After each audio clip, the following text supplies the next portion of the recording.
Bismillahirrahmanirrahim. Assalamualaikum warahmatullahi wabarakatuh. Di sini saya akan menjelaskan tentang menganalisis tentang lembaga pendidikan Islam.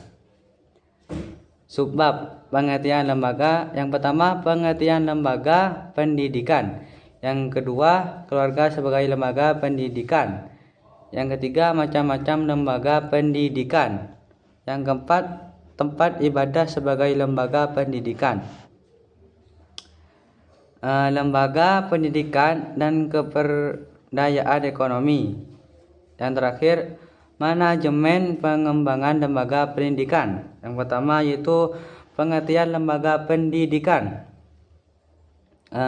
Lembaga pendidikan merupakan suatu institusi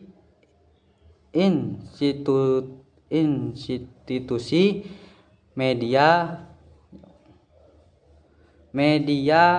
forum atau situasi dan kondisi tertentu yang memungkinkan terselenggaranya proses pembelajaran baik secara terstruktur maupun secara tradisi yang telah diciptakan sebelumnya. Pengertian tersebut didasarkan pada pemahaman bahwa seluruh proses kehidupan manusia pada dasarnya merupakan kegiatan belajar, mengajar atau pendidikan. Manusia tidak bisa lepas dari kegiatan belajar mengajar ini. Dengan demikian, belajar dan mengajar sangat penting dalam proses perkembangan seseorang. Dengan demikian, pengajaran dan juga pendidikan bisa tercipta dengan cara membuat tradisi positif bagi peserta didik, yang pada hakikatnya semua individu adalah peserta didik. Yang kedua, macam-macam lembaga pendidikan. Lembaga pendidikan secara garis besar dapat dibagi menjadi dua. Yang pertama, lembaga pendidikan formal. Yang kedua, lembaga pendidikan non formal. Lembaga pendidikan formal seringkali dilekatkan dengan lembaga sekolah yang memiliki tujuan, sistem, kurikulum, gedung, jenjang, dan jangka waktu yang telah tersusun rapi dan lengkap. Sedangkan lembaga pendidikan non formal keberadaannya di luar sekolah atau di masyarakat, dan masyarakat itulah yang mengkondisikan dan menjadi guru atau peserta pendidik sekaligus sebagai subjek didik, termasuk bagian dari lembaga pendidikan non formal atau lembaga luar sekolah. Satu, lembaga pendidikan rumah atau keluarga. Yang kedua, lembaga pendidikan masyarakat. Keluarga sebagai lembaga pendidikan.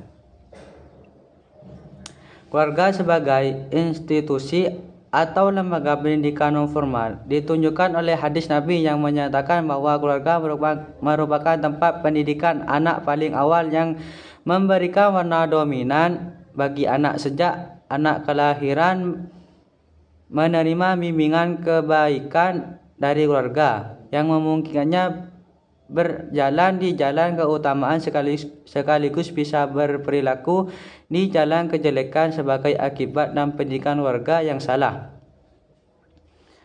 Lanjut, tempat ibadah sebagai lembaga pendidikan. Nabi memulai dakwah dan pendidikan lewat masjid atau tempat ibadah. Nabi sendiri berperan sebagai pendidik utamanya yang dibantu oleh sahabat-sahabat terdekatnya. Materi utamanya adalah wahyu Al-Quran dan hadis yang dilengkapi dengan materi lain sebagai interpretasi dari wahyu itu sendiri, seperti materi akhlak,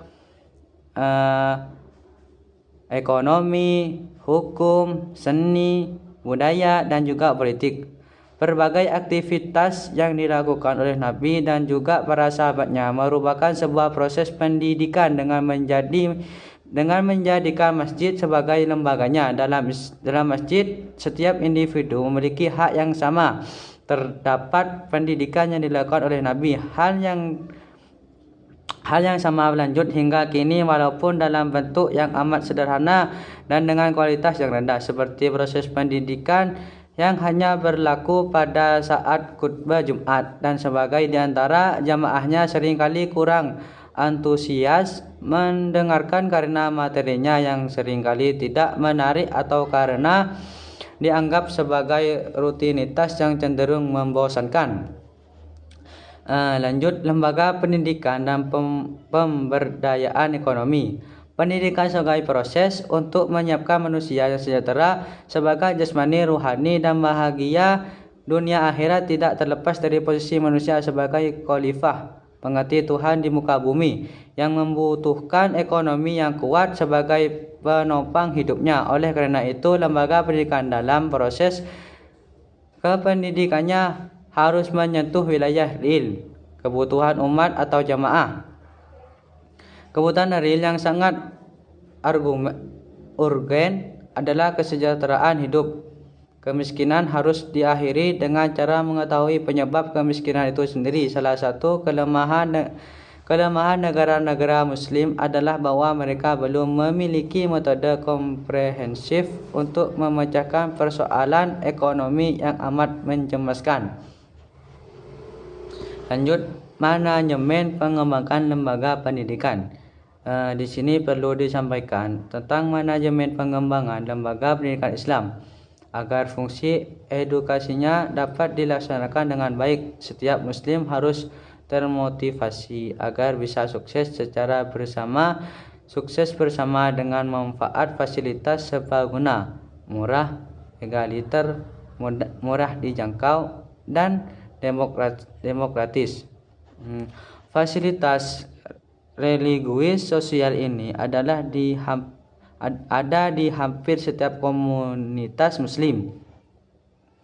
Meskipun selama ini masih belum dioptimalkan dan bahkan terkesan terabaikan. Mengabaikan sesuatu itu sebenarnya adalah dilarang dalam agama. Hanya saja karena pengabaian ini telah menjadi kebiasaan di kalangan umat Islam, maka hal itu tidak terasakan lagi. Dalam mengoptimalkan fungsi lembaga ini butuh keterlibatan berbagai pihak. Butuh jamiyah atau lembaga yang meliputi kepemimpinan, job description, tata kerja, dan tanggung jawab bersama. Ada beberapa langkah global yang bisa ditempuh untuk bisa mengembangkan manajemen agar fungsi lembaga pendidikan berjalan dengan baik.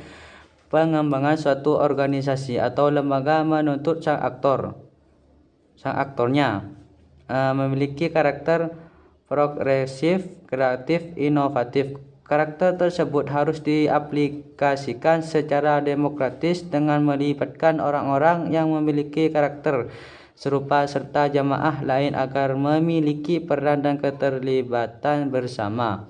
Mungkin dari saya itu saja. Wassalamualaikum warahmatullahi wabarakatuh.